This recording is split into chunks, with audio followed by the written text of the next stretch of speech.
Quando eu digo que alguém foi multado, na verdade eu estou querendo me referir a um ato administrativo que foi praticado por um órgão de trânsito e que percorreu uma sequência de procedimentos, desde a constatação da infração de trânsito por um agente que lavrou um auto de infração, passando pelas fases de defesa prévia, recurso em primeira e em segunda instância, e que terminaram na imposição da penalidade. Então, eu estou me referindo justamente a um ato administrativo. Para eu saber se esse ato pode gerar efeitos, eu tenho que levar em consideração o preenchimento de 3 requisitos. Requisitos de existência, requisitos de validade e requisitos de eficácia do ato administrativo. O que é o requisito da existência? Requisito da existência é o nascimento do ato administrativo, ou seja, é a fase onde nós vamos encontrar os elementos que vão compor o auto de infração, elementos esses que são necessários para que se considere que o auto de infração de trânsito está pronto, está concluído, está formado, que ele está perfeito. Sem um desses elementos, o auto de infração não chega à perfeição, ou seja, ele não pode ser considerado como existente. São 3 elementos: uma conduta infratora, a lavratura do auto de infração pelo agente de trânsito ou pela autoridade de trânsito, e ele deve estar na forma escrita. A conduta infratora nada mais é do que eu pegar uma obrigação de fazer ou de não fazer existente no Código de Trânsito Brasileiro e enquadrar essa conduta como sendo uma infração. Por exemplo, uma obrigação de fazer. Eu tenho a obrigação de deter o meu veículo diante do sinal vermelho do semáforo. Se eu não fizer, eu tenho uma conduta prevista como infração lá no artigo 208 do Código de Trânsito Brasileiro. Um exemplo de obrigação de não fazer. Eu não posso ultrapassar em marcação viária longitudinal de divisão de fluxos do tipo linha dupla contínua ou linha simples contínua amarela. Se eu ultrapassar onde exista a linha amarela, eu estou cometendo uma infração cuja conduta está prevista no artigo 203, inciso 5. Quando eu não consigo enquadrar essa conduta como sendo infração, não há que se falar em lavrar o auto de infração. O auto de infração, mesmo que o agente de trânsito lavre, ele passa a ser inexistente. Vou citar um exemplo. O mesmo exemplo que eu já comecei a citar. Artigo 203, inciso 5. Ultrapassar pela contramão outro veículo onde houver marcação viária longitudinal de divisão de fluxos opostos do tipo linha dupla contínua ou simples contínua amarela. Bom, vamos analisar o que diz o Manual de Sinalização Horizontal. Ele diz o seguinte: marcações longitudinais, linhas do tipo amarela, têm poder de regulamentação, separam o movimento de veículos em fluxos opostos e regulamentam a proibição de ultrapassagem. Olha só. Da mesma forma, a marcação longitudinal do tipo branca, linha branca contínua, é utilizada para delimitar a pista, separar fluxos de mesmo sentido, tem poder de regulamentação e de proibição de ultrapassagem. Olha só, tanto a linha contínua amarela quanto a linha contínua branca proíbem a ultrapassagem. Vamos imaginar que o agente de trânsito constate que o condutor ultrapassou em linha branca contínua. Dá para enquadrar como sendo uma infração de trânsito? Não. Por quê?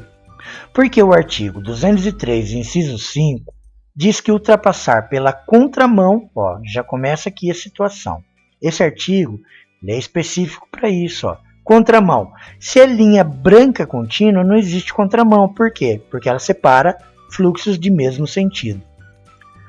Outro veículo onde houver marcação viária longitudinal, isso aqui confere. Divisão de fluxos opostos, já não confere, porque a linha branca separa fluxos do mesmo sentido. Do tipo linha dupla contínua ou simples contínua, até aqui confere, mas na cor amarela. Então, se ele enquadrar nesse artigo 203, inciso 5, ele não consegue qualificar essa conduta como sendo uma infração. Ou seja, mesmo ela sendo um desrespeito à obrigação de não fazer, ela não consegue ser enquadrada como sendo uma infração de trânsito. Então, não existindo a conduta infratora, não pode existir também o auto de infração. Já a lavratura do auto pelo agente de trânsito pressupõe que ele seja servidor civil, estatutário, seletista ou policial militar.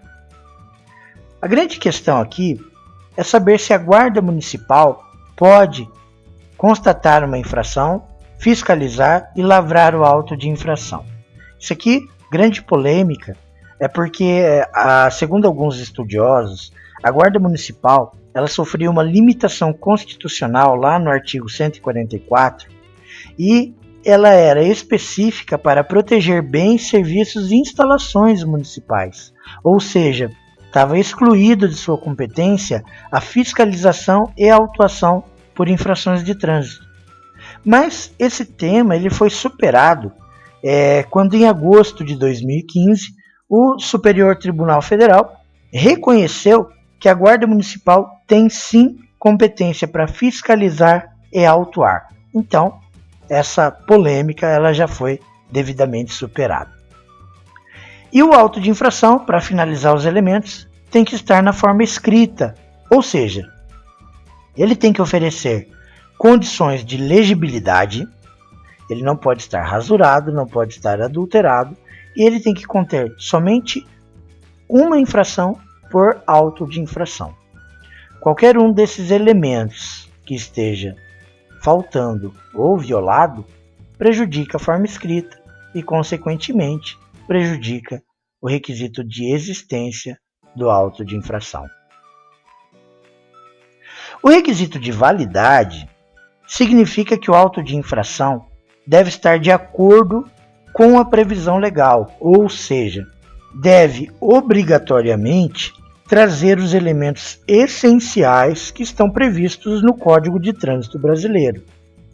É nessa fase que nós começamos a entender a autuação como sendo legal ou como sendo ilegal. E o requisito da validade, ele tem 3 elementos: a competência, a tipificação da conduta e os elementos de identificação. Competência, ela vem estabelecida pelo Código de Trânsito Brasileiro através da circunscrição do órgão de trânsito ou então através da Resolução 66 do CONTRAN. Em trechos de rodovia federal, quem tem a circunscrição é a DENIT ou Departamento de Polícia Rodoviária Federal. Logo, são os únicos 2 órgãos que podem fiscalizar e autuar infrações de trânsito. Em trechos de rodovia estadual, quem tem a circunscrição é a Polícia Rodoviária Estadual e os departamentos de estrada de rodagem. Então, somente esses 2 têm competência para fiscalizar e autuar. E no perímetro urbano, quem tem a competência de fiscalização e autuação é a Polícia Militar e a Guarda Municipal. A Resolução 66 do CONTRAN, ela determina quem tem competência sobre cada artigo em perímetro urbano. A tipificação nada mais é do que eu enquadrar a conduta praticada de acordo com a norma que foi violada. Mas para isso, nós temos que ter em mente dois tipos de situações. O Código de Trânsito Brasileiro ele é dividido, lá em seu capítulo 15, em artigos do tipo aberto e artigos do tipo misto. Artigos do tipo aberto são aqueles em que o texto do artigo ele está montado de forma genérica, cabendo ao agente de trânsito preencher qual foi a conduta praticada. Já no artigo do tipo misto, ele traz uma série de condutas infratoras, cabendo ao agente de trânsito escolher qual dessas condutas foi praticada pelo condutor. Vou citar um exemplo. Artigos do tipo aberto. Artigo 230, inciso 9. Conduzir veículo sem equipamento obrigatório. Veja, a norma ela está em aberto por quê? Porque ela não diz qual é o equipamento. Cabe então ao agente de trânsito, lá no auto de infração, no campo de observações, tipificar a conduta infratora. Por exemplo, conduzir veículo sem macaco e chave de rodas. Ele qualificou como sendo uma infração ao artigo 230, inciso 9, e ele tipificou a conduta como sendo falta de equipamento de macaco ou chaves de roda. Então é ele, agente de trânsito, quem vai preencher o auto de infração com a conduta infratora. Diferentemente do artigo do tipo misto, olhem só. Artigo 193, transitar com o veículo em calçada, passeio, passarela, ciclovia, ciclofaixa, ilha, refúgio. Quer dizer, cada uma dessas condutas aqui é uma conduta infratora. Cabe ao agente de trânsito escolher qual dessas 14 condutas que o condutor praticou e enquadrá-la como sendo uma infração de trânsito.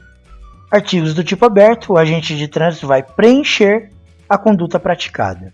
E nos artigos do tipo misto, o agente de trânsito vai escolher a conduta praticada. Isso é a tipificação.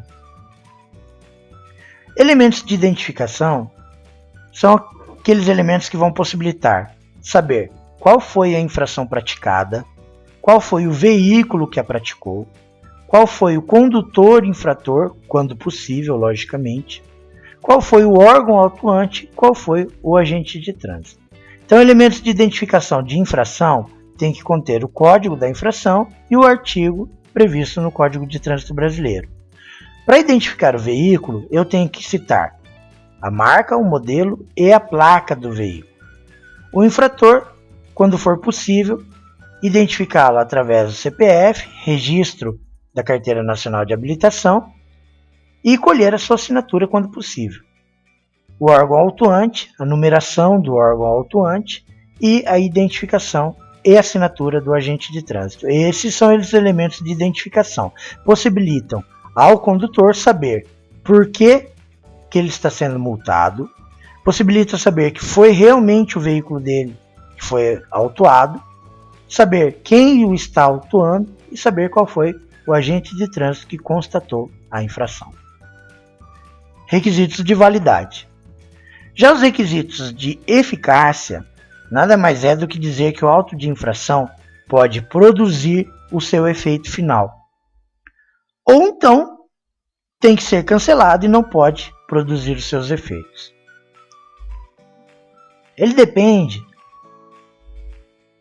de 5 elementos. A constatação da infração, que pode ser feita em flagrante ou pode ser a revelia. Flagrante é quando existe a abordagem policial. A revelia é quando o agente de trânsito faz a constatação da infração apenas pela placa, marca e modelo do veículo.